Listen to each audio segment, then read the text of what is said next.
The Bucks win big in Washington. We'll see where the Lightning stand after the weekend, and I'll let you know how my team fared in my fantasy abortion league. More Tampa Bay sports news and other ignorance now on your Tampa Bay Sports Second Stomp.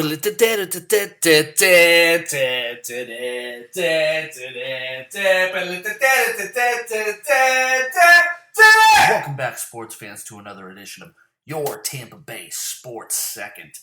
I am your host, Roy. And if you hear some dogs barking, that's just Michael Vick. I got him rooming with me for a couple of days here. That's topical, right?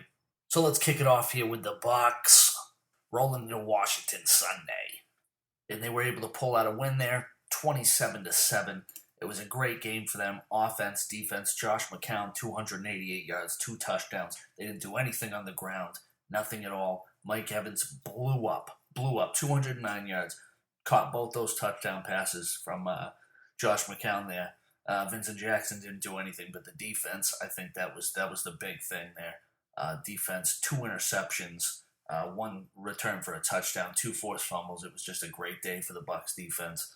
Next Sunday, they roll into the Windy City. They had to face the Bears, who had a decent weekend playing against Minnesota. They won over there, but I still think the Bucks, if their defense can play the way they played again, Chicago's offense a little bit better than the Skins there, but I think they got a chance, and I'm pulling for them, obviously.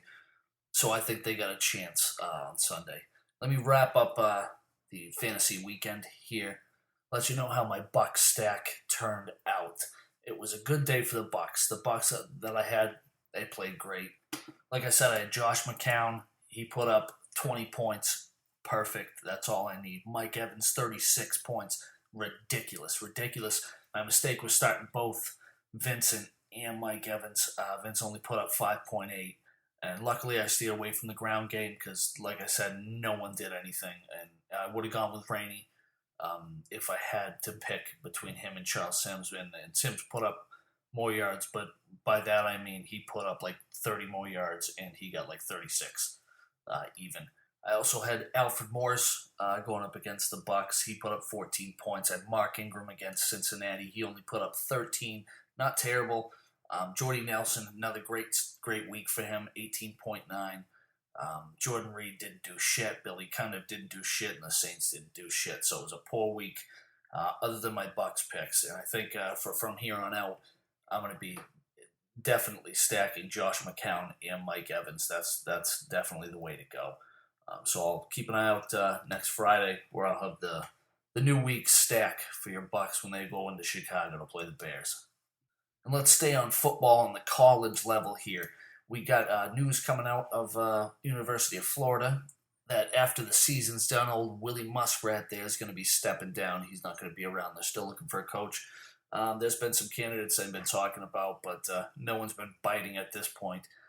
Let's move on to FSU. We got the win against University of Miami on Saturday, won 30-26. They were actually the Hurricanes were favored in that game for some reason.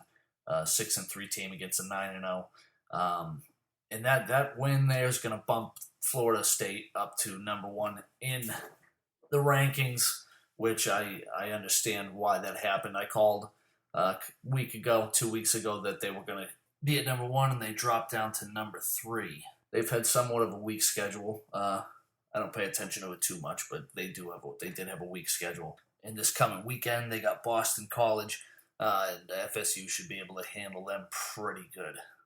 Now, if I can move over to less talked about college football here. If we go to the FCS, the Football Championship Subdivision, we got UNH there, the Wildcats sitting at number 1. Sitting pretty at the top there. I realize this isn't Tampa-centric, but I just wanted to put that out there and let it know that the hometown team, UNH, doing very well this season. Who would have thought? So let's bounce over to the NHL here with the Lightning. They only have 1 game this weekend, Saturday night. They were able to handle the Islanders real nice, 5-2. And the only game going on right now is Tampa Bay and the Rangers. And that just wrapped up, and the Lightning were able to pull it out again, putting up 5 goals to the Rangers 1. So they're playing, as always, very well. They're sitting in second in the Atlantic Division, behind Montreal with 29 points, with the Lightning at 28. So it's a good division to be in. It's real tough. Boston with 22, Detroit 21, Ottawa, Toronto with 20. It's real close. It's going to start heating up. Someone's going to have to start pulling away here soon, and I'd like to see it be the Lightning. Let me pop on over to the Rays. Let's get some manager news here. They just wrapped up the phase 1 of their search for a manager, and they interviewed Hall of Fame shortstop Barry Larkin over there, which I'd like to see. I'd take him. I'd take him just for that Adam Sandler sketch. So they're still looking. They're going to figure out how many more managers they're going to bring in for the second rounds of interviews. So we'll keep you posted on that. I think that's going to wrap it up. Currently, Tennessee Titans, Pittsburgh Steelers going at it in Tennessee. 17-13 Tennessee. Wasn't expecting that, but this has been a pretty crazy year for teams that should win games and just aren't able to pull it out in the end. And sometimes just getting the shit kicked out of them by teams they shouldn't. So I think that's going to wrap it up here. This has been your Tampa Bay Sports Second. And as always, hey Tampa Bay, let's keep it rolling. Bucks coming off a big win. Lightning looking good. Rays looking for a manager.